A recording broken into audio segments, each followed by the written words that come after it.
It's time for a Bower bombshell. Tom, you're hearing of some post-coronation tensions between Queen Camilla and the Princess of Wales, Kate? Absolutely. What was very interesting was I heard from people who were very, very much involved 20-odd years ago, more than 20 years ago, in resurrecting Camilla. Their job was to take her from the mistress in 1996 and get her to be queen. And they were absolutely furious that they weren't invited to the coronation. There are dozens of people who helped Camilla become what she is today, the queen, and not just the mistress who was being pelted with brown rolls.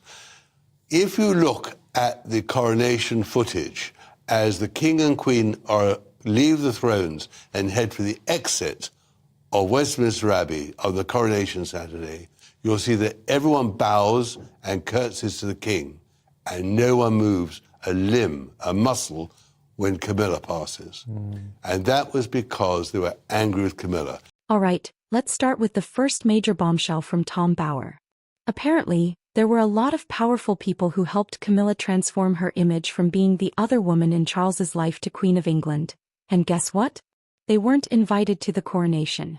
That's right. The same people who rehabilitated Camilla's public image, who helped her go from mistress to monarch, got snubbed. Meanwhile, Camilla brought 20 of her own personal guests, while Kate Middleton was only allowed 4 Middletons. Now, put yourself in Kate's shoes. Imagine being the wife of the future king and realizing that your mother and siblings were sidelined, while Camilla surrounded herself with her inner circle. And here's where things get even more interesting. Watch this. Tom Bower points out that if you watch the coronation footage closely, something very unusual happens. As King Charles walks by, everyone bows, as expected. But when Queen Camilla passes, nothing. People refuse to move. No curtsy, no bow, no acknowledgement. And guess who else didn't curtsy? Kate Middleton. Camilla brought 20 Parker Bowleses to the coronation. There were 4 Middletons. All the people that helped Camilla get the crown on her head were excluded from that coronation, and they were furious. And not only that, Kate and William were angry too.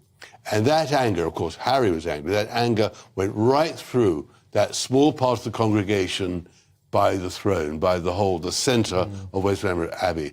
And in that moment, it was absolutely noticeable to those people who'd been excluded from the coronation that nobody, let alone Kate, curtsied to Queen Camilla. Wow, and Kate didn't even allow her sister and brother to bring their partners to And what was then noticeable was that at the Windsor concert the following day, William makes no reference to Queen Camilla.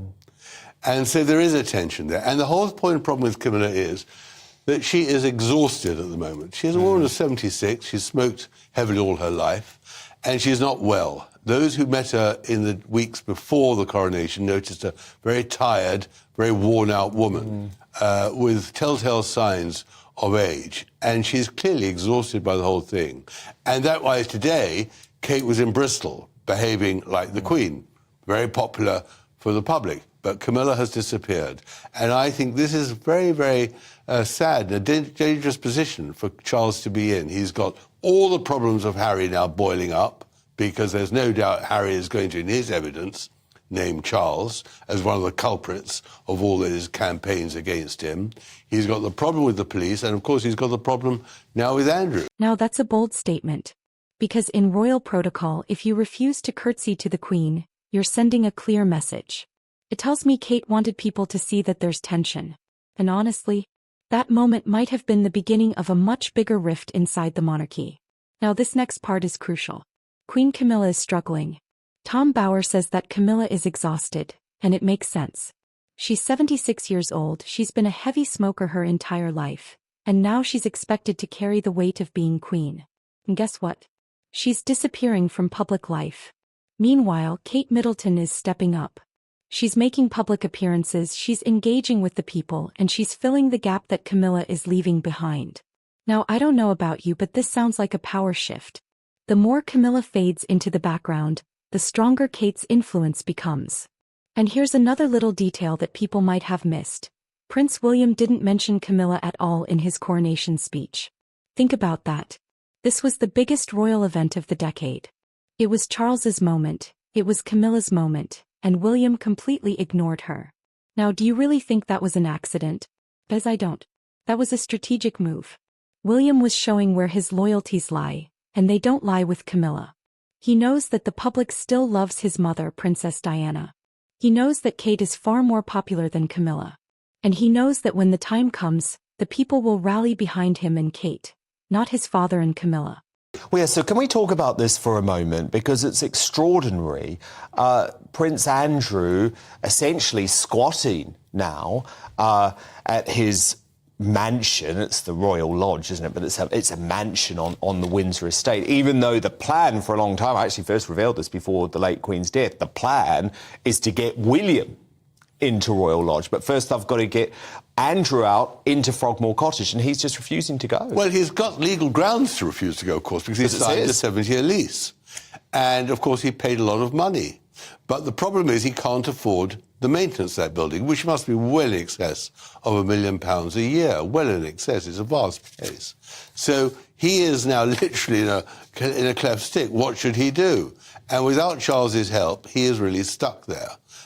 And Charles really has to force him out. There's no choice, because Andrew must accept that he is now going to go into a permanent obscurity. He looked a fool at the coronation with his garter garments.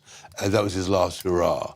But I just feel that Charles is exhausted by it all and will become even more exhausted with the condition of Camilla, with the tension between Camilla and William and Kate, and with all the other problems which are accumulating of too much estate, financial problems, a growing Republican movement. You know, he himself is 74. He's a bit exhausted by it all. And Harry and Meghan's attacks are not going to stop, and they're going to go on. And so he'll want to box in Andrew and silence him. But the problem is that Andrew, instead of being noble and being discreet and understanding that he's the author of his own misfortune, is just going to make it very much harder for the royal family. And that's all. Some of these things didn't happen under the Queen, and that's the problem. With Charles, he generates problems. This is a monarchy in transition. And I have a feeling Kate and William are already preparing for what comes next. So where does this leave us? Well, one thing is clear. Kate Middleton is emerging as the true leader of the royal family. She's popular, strong, and connected to the people. She's stepping up while Camilla steps back. And honestly, the public sees her as the rightful future queen. Camilla was never fully accepted, not by the people and apparently not even by her own family. And if this feud continues, we might just see Kate Middleton's influence overshadow Camilla completely. So what do you think? Is this the beginning of a new royal power shift? Let me know in the comments. And as always, don't forget to like, subscribe, and share this video.